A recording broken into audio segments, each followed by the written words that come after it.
Doctor Rana Singh जो हमारे director हैं CIMB में, Kumod Kumar chief administrative officer है CIMB में, और डॉक्टर ध्रुव प्रकाश पासवान जी भाजपा के राष्ट्रीय प्रवक्ता हैं। मुझे अभी माननीय राज्यपाल महोदय कह रहे थे कि मैं जल्दी में नहीं हूँ, ये इसके वो लोकसभा की बहस में इसके कई अर्थ हैं। ओल्ड मैन हरी, किसी ने कहा नॉट इन हरी, और आप लोकसभा के साथी रहे हैं हमारे। देखिए, मैं इस सब्जेक्ट को टच करने से पहले, चूंकि राज्यपाल महोदय ने कहा कि मैं कुछ सुनना चाहता हूँ, तो ये जो विषय जो चुना, ये जो स्थान चुना विनय सहस्त्र बुद्धे जी ने, ये एक प्रधानमंत्री नरेंद्र मोदी जी की एक प्लानिंग है, उसका पार्ट है। जब प्रधानमंत्री जी मनमोहन सिंह जी थे तो उन्होंने एक पॉलिसी दी, लुक ईस्ट, कि आप पूर्व की तरफ देखो। और जब नरेंद्र मोदी जी आए तो उन्होंने इस पॉलिसी को चेंज करके कहा कि लुक ईस्ट सफिशिएंट नहीं है, एक्ट ईस्ट सफिशिएंट है। तो लुक ईस्ट से एक्ट ईस्ट की यात्रा के दौरान यहाँ पे ये national seminar on Bihar leads the rising east के समय बैठे हैं। तो मुझे एक भविष्यवाणी, राज्यपाल महोदय अगर आप मुझे अनुमति देंगे, तो मैं स्वामी विवेकानंद जी की का यहाँ उल्लेख करना चाहूंगा, एक भविष्यवाणी का भी उल्लेख करना चाहूंगा। एक ऐसी ही संस्था मिशिगन में है, US में।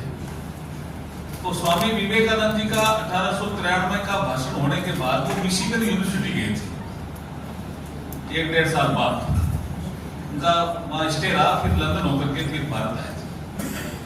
तो मिशिगन यूनिवर्सिटी में उनका भाषण बहुत शानदार हुआ। तो एक महिला पत्रकार थी, वो आकर के स्वामी जी को पूछती है कि आपने भाषण तो बहुत शानदार दिया, लेकिन आपका भारत आजाद कब होगा? तो ये कठिन प्रश्न था उस समय। ये 1895 मान लो आप, मोटा मोटी 1895 में ये कहना कि आपका भारत आजाद कब होगा, तो ये बड़ा कठिन प्रश्न था।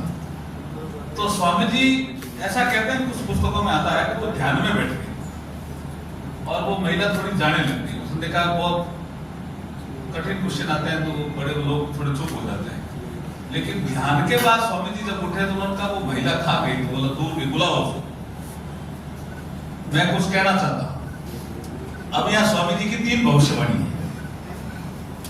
वो कह रही, मैं तो एक ही पूछी थी कि आपका देश आजाद कब होगा, और आप कह रहे हैं हम 3 बताएंगे।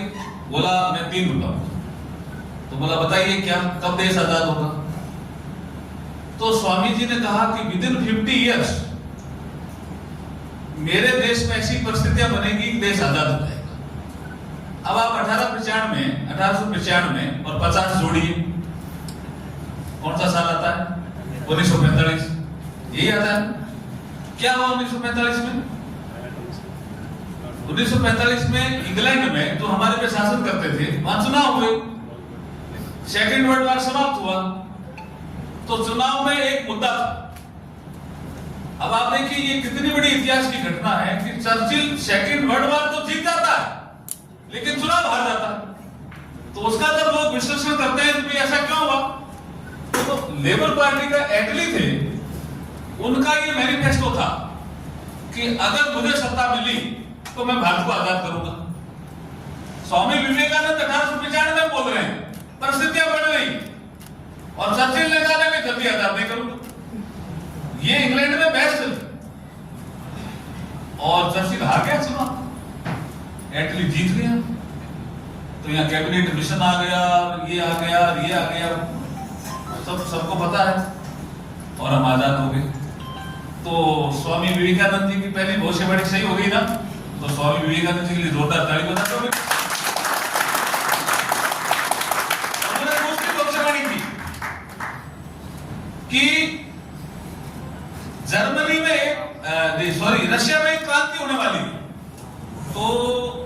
उस महिला ने कहा जर्मनी तो समझ में आता है स्वामी जी कि वहां इंडस्ट्रियल डेवलपमेंट बहुत हुआ है कि कोई क्रांति हो सकती है। रशिया तो एग्रीकल्चर बेस्ड कंट्री है, वहां कोई क्रांति होने वाली नहीं है। तो स्वामी जी ने कहा फिर सोच करके कि 1816 में कार्ल मार्क्स जन्मा, ठीक 100 साल बाद वह क्रांति होगी। तो वो लड़की नोट कर रही थी कि ठीक 100 साल बाद तो क्या 1916-17 हुआ, कहा 1916-17, और कोई संभावना नहीं थी रशिया में क्रांति हुई। रशिया में क्रांति हुई कि नहीं हुई? उन्होंने आगे और कहा कि 1917 में तो रशिया में क्रांति होगी, उससे जो कार्ल मार्क्स के विचार हैं वो काफी फैलेंगे, दुनिया के हिस्सों में जाएंगे, लेकिन उसके ठीक 100 साल बाद, बोला ठीक 100 साल बाद, हाँ 2017 आते आते वो विचार धीमे पड़ जाएंगे। बिहार में भी धीमे पड़ गए ना, या नहीं पड़े?